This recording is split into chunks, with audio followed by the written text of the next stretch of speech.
नमस्कार दोस्तों, स्वागत है आपका वनडे एग्जाम सेंटर में। दोस्तों, आज मैं बीए फिफ्थ सेमेस्टर हिंदी के लिए साहित्य शास्त्र और हिंदी आलोचना के ऑब्जेक्टिव प्रश्नों का पहला प्रैक्टिस सेट लेकर आया हूं। आपका यह प्रैक्टिस सेट काव्य लक्षण, काव्य हेतु तथा काव्य प्रयोजन जैसे बिंदुओं पर आधारित है। आइए बिना देर किए प्रैक्टिस शुरू करते हैं। आपका पहला प्रश्न है, निम्न में से नाट्य शास्त्र के रचयिता कौन हैं? यानी नाट्य शास्त्र जो ग्रंथ है यह किसके द्वारा लिखा गया है? ए भरत मुनि, बी भामह, सिंहदंडी और डी है वामन। यहाँ सही उत्तर हो जाएगा आपका ऑप्शन यानी भरत मुनि। नाट्य शास्त्र ग्रंथ भरत मुनि के द्वारा लिखा गया है और भरत मुनि का समय है 2री शताब्दी। भरत मुनि के द्वारा ही दोस्तों रस संप्रदाय का प्रवर्तन किया गया था, जो भारतीय काव्य शास्त्र का सबसे प्राचीन संप्रदाय माना जाता है। दूसरा प्रश्न है, शब्दार्थों सहितो काव्यम काव्य लक्षण के संदर्भ में यह पंक्ति किसकी है? यानी शब्द और अर्थ जो है मिलकर काव्य की रचना करते हैं। काव्य लक्षण के संदर्भ में यह किसके द्वारा कहा गया है? ए रुद्रट के द्वारा, बी है भामह के द्वारा, सी है कुंतक के द्वारा और डी है मम्मट के द्वारा। यहाँ आपका सही उत्तर हो जाएगा ऑप्शन बी यानी भामह के द्वारा। यानी शब्दार्थों सहितो काव्यम यह भामह की पंक्ति है और भामह का समय है दोस्तों 6वीं शताब्दी। 6वीं शताब्दी में भामह विद्यमान थे और इन्होंने काव्यालंकार नामक ग्रंथ की रचना की है और अलंकार संप्रदाय का प्रवर्तन भी इन्हीं के द्वारा किया गया है। अगला प्रश्न है, काव्य की परिभाषा को कहते हैं, यानी काव्य की परिभाषा को क्या कहते हैं? ये काव्य हेतु, बी काव्य लक्षण, सी है काव्य प्रयोजन और डी है काव्य गुण। आपका सही उत्तर हो जाएगा ऑप्शन बी यानी काव्य लक्षण। यानी काव्य लक्षण को ही काव्य की परिभाषा कहते हैं। चौथा प्रश्न है, वाक्यम रसात्मक काव्यम, यानी रसात्मक वाक्य ही काव्य हैं। यह पंक्ति किसकी है? ए जयदेव, बी भोजराज, सी है विश्वनाथ और डी है क्षेमेंद्र। आपका सही उत्तर हो जाएगा ऑप्शन सी यानी विश्वनाथ। वाक्यम रसात्मक काव्यम जो पंक्ति है यह विश्वनाथ की पंक्ति है और विश्वनाथ दोस्तों उड़ीसा के रहने वाले थे और इनका समय है 14वीं शताब्दी। इनके ग्रंथ का नाम है साहित्य दर्पण। इन साहित्य दर्पण की रचना किसके द्वारा की गई थी? विश्वनाथ के द्वारा की गई थी। पांचवा प्रश्न है, निम्न में सुमेलित नहीं है। आपको बताना है कौन इसमें से सुमेलित नहीं है। इधर जो है आपको काव्य लक्षण से संबंधित पंक्ति दिया गया है और इधर जो है किसके द्वारा वह पंक्ति कही गई है उसका नाम है, तो आपको बताना है कौन इसमें से सुमेलित नहीं है। ये है शरीरम ताव दिष्ठार्थ व्यवच्छिन्ना पदावली, दंडी, ये सही है, दंडी के द्वारा ही कहा गया है। रमणीयार्थ प्रतिपादक शब्द काव्यम, ये जगन्नाथ के द्वारा ही कहा गया है। तद 200 शब्दार्थो सगुड़ा वनलंकृत पुनः क्वापि, मम्मट के द्वारा ही कहा गया है। ननु शब्दार्थो काव्यम जो है दोस्तों वामन के द्वारा नहीं कहा गया है बल्कि यह रुद्रट के द्वारा कहा गया है। ननु शब्दार्थो काव्यम जो है रुद्रट के द्वारा कहा गया है, वामन के द्वारा नहीं कहा गया है। तो इसमें कौन सुमेलित नहीं है पूछा है, तो डी ऑप्शन यहाँ पर सही हो जाएगा। डी ऑप्शन सुमेलित नहीं है। अगला प्रश्न यानी छठा प्रश्न है, अंतःकरण के वृत्तियों के चित्र का नाम कविता है। यह कथन किसका है?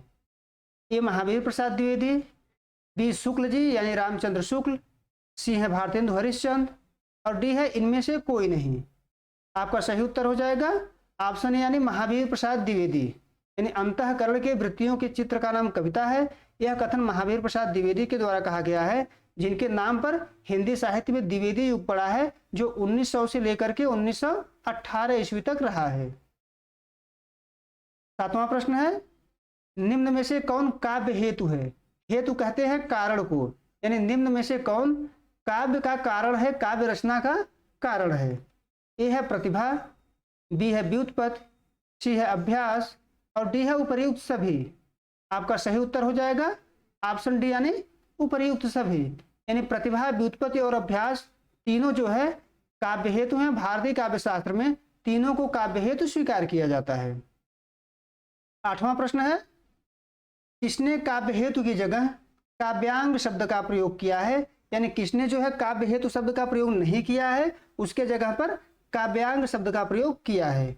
ए है वामन, बी है दंडी, सी है शंकुक और डी है अभिनव गुप्त। यहाँ आपका सही उत्तर हो जाएगा ऑप्शन ए यानी आचार्य वामन। वामन ने काव्य हेतु का शब्द का प्रयोग नहीं किया है, बल्कि उसके जगह पर इन्होंने काव्यांग शब्द का प्रयोग किया है। वामन का समय है दोस्तों 8वीं शताब्दी, और वामन के द्वारा ही रीति संप्रदाय की स्थापना की गई थी, और इन्हीं के द्वारा काव्यालंकार सूत्र नामक ग्रंथ की रचना भी की गई थी। 9वां प्रश्न है, काव्य के उत्पत्ति के कारण को क्या कहते हैं? जिसके कारण से कोई कवि जो है काव्य रचना करता है, उस कारण को क्या कहते हैं? ए है काव्य हेतु, बी है काव्य प्रयोजन, सी है काव्य लक्षण, और डी है इनमें से कोई नहीं। यहाँ आपका सही उत्तर हो जाएगा ऑप्शन ए यानी काव्य हेतु। यानी काव्य के उत्पत्ति के कारण को काव्य हेतु कहा जाता है। अगला प्रश्न 10वां प्रश्न है, नए सर्ग की च प्रतिभा श्रुतम च बहु निर्मलम अमंदश्चाभियोगस्या कारणम काव्य संपदा। यह पंक्ति किसकी है? यानी किसके द्वारा यह पंक्ति लिखी गई है, आपको बताना है। ए है दंडी, बी है उद्भट, सी है वामन, और डी है इनमें से कोई नहीं। यहाँ आपका सही उत्तर हो जाएगा ऑप्शन यानी दंडी। दंडी का मानना है कि नैसर्गिक की प्रतिभा, निर्मल शास्त्र ज्ञान और सुदृढ़ अभ्यास तीनों मिलकर के काव्य हेतु की रचना करते हैं। दंडी के द्वारा दोस्तों काव्यादर्श नामक ग्रंथ का रचना किया गया है। 11वां प्रश्न है, किसने प्रतिभा को शक्ति कहा है? यानी प्रतिभा को प्रतिभा न कह करके किसके द्वारा शक्ति कहा गया है प्रतिभा को? ए है रुद्रट, बी है वामन, सी है भामा, और डी है जयदेव। यहाँ पर आपका सही उत्तर हो जाएगा ऑप्शन यानी रुद्रट। रुद्रट ने प्रतिभा को प्रतिभा न कह करके उसके जगह पर शक्ति शब्द का प्रयोग किए हैं। आगे बढ़ते हैं। 12 नंबर प्रश्न है, रुद्रट ने प्रतिभा को शक्ति कहा है। इसके पहले प्रश्न में हम लोग देख चुके हैं कि रुद्रट के द्वारा ही प्रतिभा को शक्ति कहा गया है। पूरा प्रश्न देखते हैं। रुद्रट ने प्रतिभा को शक्ति कहा है, उनके अनुसार शक्ति के भेद हैं। यानी शक्ति के कितने प्रकार रुद्रट ने माना है, आपको ये बताना है। ए है सहजा, बी है उत्पद्या, सी है दोनों, और डी है दोनों में से कोई नहीं। आपका सही उत्तर हो जाएगा ऑप्शन सी यानी दोनों। यानी रुद्रट ने शक्ति को दो भागों में बांटा है, एक सहजा शक्ति और दूसरा जो है उत्पद्या शक्ति। सहजा जो है कवियों में पाया जाता है, जो पहले से होता है, यानी जो जन्मजात प्रतिभा होता है उसको जो है सहजा कहेंगे, और जो बाद में स्वयं पैदा की जाती है, अपनी मेहनत से अपने अभ्यास से विकसित किया जाता है, उसको उत्पद्या कहते हैं। यहाँ पर सी ऑप्शन है यानी दोनों हो जाएगा। अगला प्रश्न है 13वां प्रश्न है, मम्मट के अनुसार काव्य हेतु है। यानी मम्मट ने काव्य हेतु किसको माना है? ए है शक्ति को, बी है निपुणता को, सी है अभ्यास को, डी है उपर्युक्त सभी को। यहाँ पर आपका सही उत्तर हो जाएगा ऑप्शन डी यानी उपर्युक्त सभी। यानी मम्मट जो है शक्ति, निपुणता और अभ्यास तीनों को काव्य हेतु स्वीकार करते हैं। यहाँ दोस्तों ध्यान देना है कि मम्मट ने भी प्रतिभा को शक्ति कहा है, इन्होंने भी प्रतिभा शब्द का प्रयोग नहीं किया है, उसके जगह पर शक्ति शब्द का इन्होंने प्रयोग किया है। 14वां प्रश्न है, केवल प्रतिभा को काव्य हेतु माना है। यानी किसके द्वारा केवल प्रतिभा को काव्य हेतु माना गया है? इनका मानना है कि व्युत्पत्ति और अभ्यास जो है काव्य हेतु नहीं है, केवल प्रतिभा ही काव्य हेतु है। यह किसके द्वारा माना गया है? आपके ऑप्शन है ए पंडित राज जगन्नाथ, बी जयदेव, सी है मम्मट, और डी है भामा। यहाँ आपका सही उत्तर हो जाएगा ऑप्शन यानी पंडित राज जगन्नाथ। पंडित राज जगन्नाथ के द्वारा केवल प्रतिभा को काव्य हेतु माना गया है, व्युत्पत्ति और अभ्यास को काव्य हेतु नहीं माना गया है। 15 नंबर प्रश्न है, राजशेखर के अनुसार प्रतिभा का भेद है। ए है कार्य प्रतिभा, बी है भाव प्रतिभा, सी है दोनों, डी है दोनों में से कोई नहीं। आपका सही उत्तर यहाँ पर हो जाएगा ऑप्शन सी यानी दोनों। यानी राजशेखर के अनुसार प्रतिभा के दो भेद हैं, एक है कार्य प्रतिभा और दूसरा है भाव प्रतिभा। अगला प्रश्न है यानी 16 नंबर प्रश्न है, कृतयमिदं व्याप्रियते शक्ति व्युत्पत्ति अभ्यास। काव्य हेतु के संदर्भ में यह कथन किसका है? यानी शक्ति, व्युत्पत्ति और अभ्यास तीनों काव्य हेतु हैं, यह कथन किसका है? ए रुद्रट, बी है भामा, सी है दंडी, और डी है उद्भट। यहाँ पर आपका सही हो जाएगा उत्तर ऑप्शन यानी रुद्रट। यानी ऊपर जो कथन है यह रुद्रट के द्वारा कहा गया है कि शक्ति, व्युत्पत्ति और अभ्यास जो है ये तीनों काव्य हेतु कहलाते हैं। एक चीज ध्यान रखना है दोस्तों, यहाँ पर रुद्रट ने ही क्या किया है, प्रतिभा के जगह पर शक्ति शब्द का प्रयोग किया है। इस बात को यहाँ पर ध्यान रखना है। आगे बढ़ते हैं। 17 नंबर प्रश्न है लोको विद्या प्रकीर्णस्य काव्यांगानी, यह कथन किसका है? यानी लोक, विद्या और प्रकीर्ण तीनों जो है क्या है, काव्यांगान हैं यानी काव्य हेतु हैं। यह कथन किसके द्वारा कहा गया है? ए दंडी, बी है भामह, सी है वामन और डी है शंकुक। यहाँ पर आपका सही उत्तर हो जाएगा 17 का सी यानी वामन के द्वारा कहा गया है।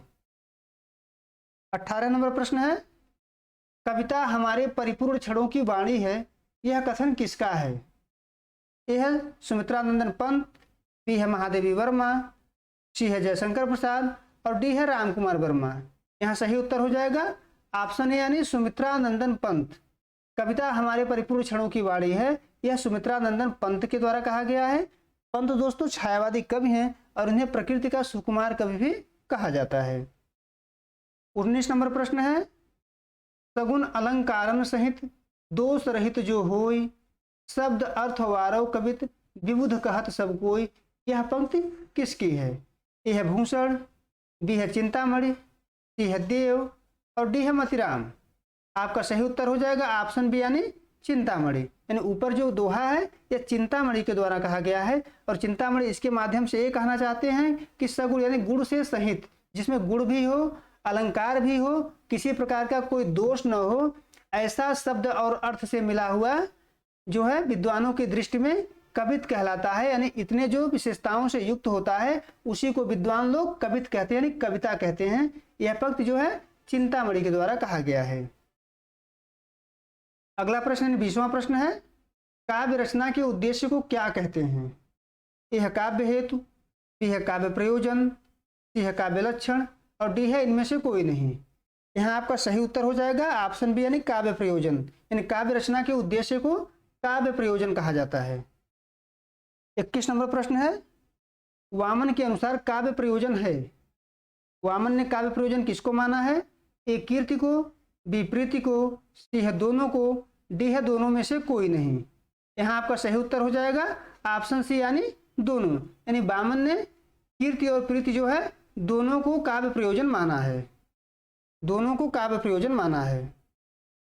22 नंबर प्रश्न है रहत न घरवर धाम धन, सरुवर सरुवर कूप, जस शरीर जग में अमर, भव्य काव्य रस रूप, यह पंक्ति किसकी है?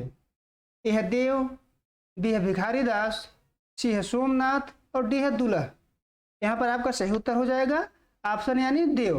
यानी ऊपर जो पंक्ति दी गई है वह देव के द्वारा कही गई है। 23 नंबर प्रश्न है भरत मुनि के अनुसार काव्य प्रयोजन है, यानी भरत मुनि ने काव्य प्रयोजन किसको माना है? उन्होंने काव्य रचना के उद्देश्य किसको माने हैं? ए है धर्म, बी है यश, सी है आयुष और डी है सभी। यहाँ आपका सही उत्तर हो जाएगा ऑप्शन डी यानी सभी। यानी भरत मुनि जो है धर्म, यश और आयुष को काव्य प्रयोजन मानते हैं। इसके अलावा हित, बुद्धि वृद्धि, लोक उपदेश, दक्षता और चरम विश्रांति को भी भरत मुनि काव्य प्रयोजन मानते हैं। 24 नंबर प्रश्न है साहित्य दर्पण किसकी रचना है? ए विश्वनाथ, बी है भोजराज, सी है मम्मट और डी है भामह। यहाँ सही उत्तर हो जाएगा ऑप्शन ए यानी विश्वनाथ। यानी साहित्य दर्पण जो है विश्वनाथ के द्वारा लिखा गया है। 25 नंबर प्रश्न है भामह के अनुसार काव्य प्रयोजन है, यानी भामह जो है काव्य प्रयोजन किसको मानते हैं? ए है चतुर्वर्ग फल प्राप्ति, चतुर्वर्ग फल प्राप्ति का मतलब हो गया धर्म अर्थ काम मोक्ष, धर्म अर्थ और काम मोक्ष यानी चतुर्वर्ग फल प्राप्ति। बी है कीर्ति, सी है प्रीति या डी है सभी।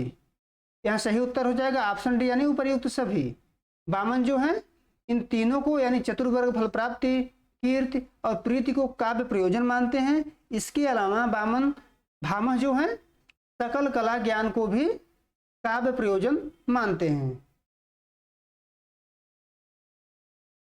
26 नंबर प्रश्न है काव्य हेतु में किसका स्थान सर्वोपरि है?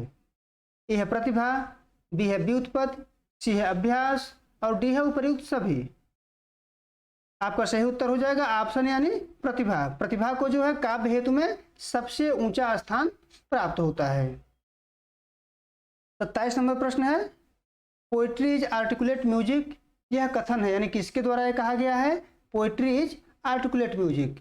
यहाँ पर आपका बी ऑप्शन सही हो जाएगा, ड्राइडन के द्वारा कहा गया है। 28 नंबर प्रश्न देखते हैं, poetry is the best words in their best order, यह कथन है, यानी किसके द्वारा यह कहा गया है, ए कालरिज, बी है क्रोचे, सी अर्नाल्ड और डी है हंट। यहाँ पर आपका सही उत्तर हो जाएगा ऑप्शन यानी कालरिज के द्वारा कहा गया है। 29 नंबर प्रश्न है, मम्मट के अनुसार काव्य प्रयोजन है, यह है यश प्राप्ति, बी है वित्तीय लाभ, सी है लोक व्यवहार और डी है उपर्युक्त सभी। आपका यहाँ पर सही उत्तर हो जाएगा ऑप्शन डी यानी उपर्युक्त सभी, यानी मम्मट यश प्राप्ति, वित्तीय लाभ और लोक व्यवहार को संयुक्त रूप से काव्य प्रयोजन मानते हैं। इसके अलावा मम्मट जो है अमंगल का नाश, तत्काल परमानंद की प्राप्ति और कांता सम्मति उपदेश को भी काव्य प्रयोजन मानते हैं, यानी मम्मट कुल 6 तत्वों को काव्य प्रयोजन मानते हैं। 30वां और अंतिम प्रश्न है, काव्य आत्मा की संकल्पनात्मक अनुभूति है, यह कथन किसका है, यह है जयशंकर प्रसाद, बी है पंत, सी है महादेवी और डी है निराला। आपका सही उत्तर है ऑप्शन यानी जयशंकर प्रसाद, यानी काव्य आत्मा की संकल्पनात्मक अनुभूति है, यह कथन जो है जयशंकर प्रसाद का कथन है। उम्मीद है दोस्तों आपको ये वीडियो पसंद आया होगा।